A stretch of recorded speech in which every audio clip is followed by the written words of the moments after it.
Assalamualaikum warahmatullahi wabarakatuh. Halo teman-teman semua. Pada kesempatan kali ini saya akan menjelaskan tentang pendekatan pembelajaran dalam pembelajaran IPA di sekolah dasar. Langsung saja saya masuk ke pembahasannya. Pendekatan pembelajaran merupakan cara pandang atau dasar yang digunakan guru dalam melaksanakan proses pembelajaran agar tujuan pembelajaran dapat tercapai dengan baik. Dalam pembelajaran IPA, terdapat beberapa pendekatan yang dapat digunakan seperti pendekatan saintifik, inquiry, dan kontekstual. Pendekatan-pendekatan ini sangat cocok digunakan karena IPA tidak hanya mempelajari teori, tetapi juga proses menemukan pengetahuan melalui pengamatan dan percobaan. Salah satu pendekatan yang paling sering digunakan adalah pendekatan saintifik. Melalui pendekatan ini, peserta didik diajak untuk mengamati, menanya, mencoba, menalar, dan mengomunikasikan hasil yang diperoleh.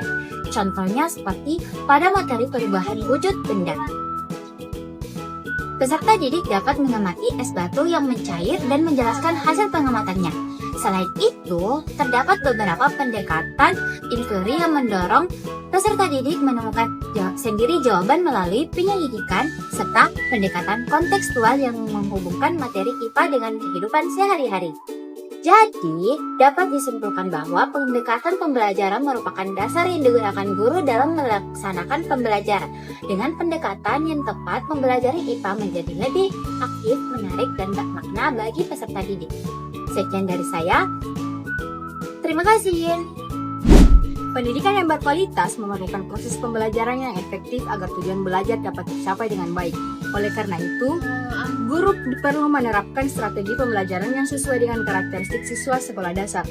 Strategi pembelajaran adalah cara atau langkah yang digunakan guru untuk membantu siswa memahami materi, mengembangkan keterampilan, dan mencapai tujuan pembelajaran.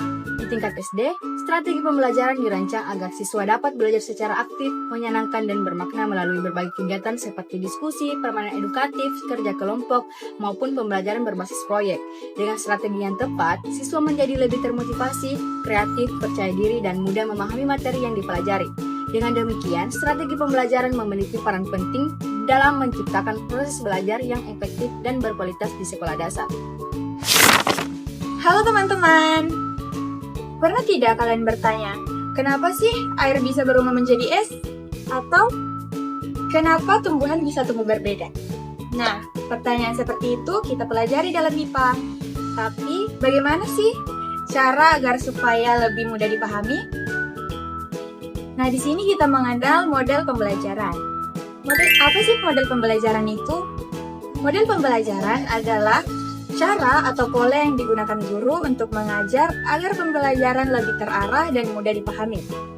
Adapun macam-macam model pembelajaran, yang pertama discovery learning, siswa menemukan sendiri jawaban dari pengamatan.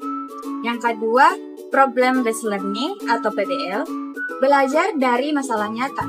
Yang ketiga, project based learning atau PJBL, yaitu belajar dengan membuat proyek. Yang keempat, inquiry, belajar dengan melakukan penyelidikan. Dan terakhir, cooperative learning, yaitu belajar secara kerjasama dalam kelompok. Nah, model-model ini cocok digunakan pada materi perubahan wujud benda, pencemaran lingkungan, magnet, sistem pernapasan manusia, serta daur air. Karena IPA bukan hanya menghafal, tapi juga mengamati, mencoba, meneliti, dan menemukan jawabannya sendiri. Pernahkah kalian bertanya bagaimana guru bisa membuat pembelajaran IPA terasa seru dan mudah dipahami? Nah, jawabannya ada pada metode pembelajaran. Apa sih yang dimaksud dengan metode pembelajaran? Nah, metode pembelajaran adalah cara guru menyampaikan materi agar tujuan belajar tercapai. Tanpa metode, pelajaran bisa terasa membosankan. Tapi, dengan metode yang tepat, IPA bisa jadi petualangan yang menyenangkan. Ada beberapa macam metode. Yang pertama itu eksperimen. Nah, eksperimen ini kita bisa mencoba percobaan sederhana, misalnya mengamati bagaimana cahaya menembus kaca atau bagaimana daun melakukan fotosintesis. Terus ada demonstrasi. Nah, guru menunjukkan langsung suatu proses, contohnya sendok logam yang panas ketika dimasukkan ke air mendidih. Terus yang ketiga itu ada diskusi, di mana kita saling bertukar pendapat. Nah, diskusi ini cocok untuk membahas masalah lingkungan atau energi terbarukan. Lalu ada inquiry, di mana kita menyelidiki dan menarik kesimpulan, misalnya mengamati ulat yang berubah menjadi kupu-kupu. Dan juga ada problem-based learning. Metode ini mengajak kita memecahkan masalah nyata seperti pencemaran air di sekitar sekolah.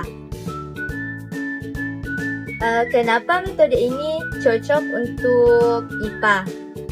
Karena IPA bukan hanya teori, tapi juga tentang mengamati, mencoba, dan menyimpulkan dengan metode yang tepat. Kita belajar langsung dari pengalaman nyata.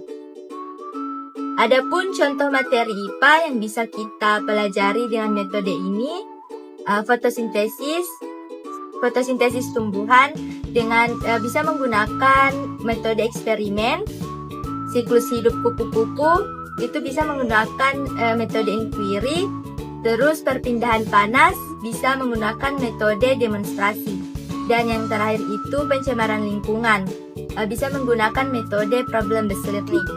Jadi, metode pembelajaran adalah kunci agar IPA terasa hidup, aktif, dan menyenangkan. Dengan metode ini, belajar bukan sekadar mendengar, tapi juga mengalami.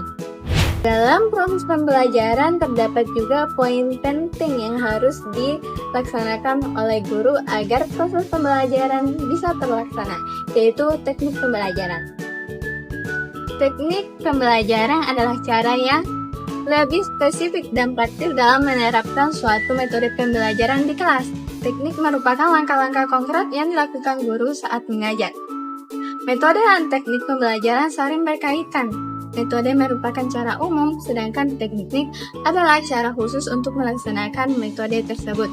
Contoh, jika yang digunakan adalah metode diskusi, maka guru dapat menggunakan teknik membagi siswa menjadi beberapa kelompok kecil dan memberikan lembar kerja, lalu meminta setiap kelompok mempresentasikan hasil diskusinya. Dengan kata lain, suatu metode dapat diterapkan melalui berbagai teknik yang berbeda sesuai dengan kondisi kelas dan karakteristik siswa.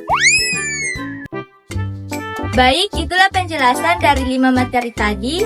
Saya Nur Amahlia Putri dan rekan saya Nadia Seladelia, saya Sriani, saya Salsabila, Dan saya Mutahara Ramadhani. kami dari Kelompok 8 pamit undur diri. Wassalamualaikum warahmatullahi wabarakatuh. Bye-bye.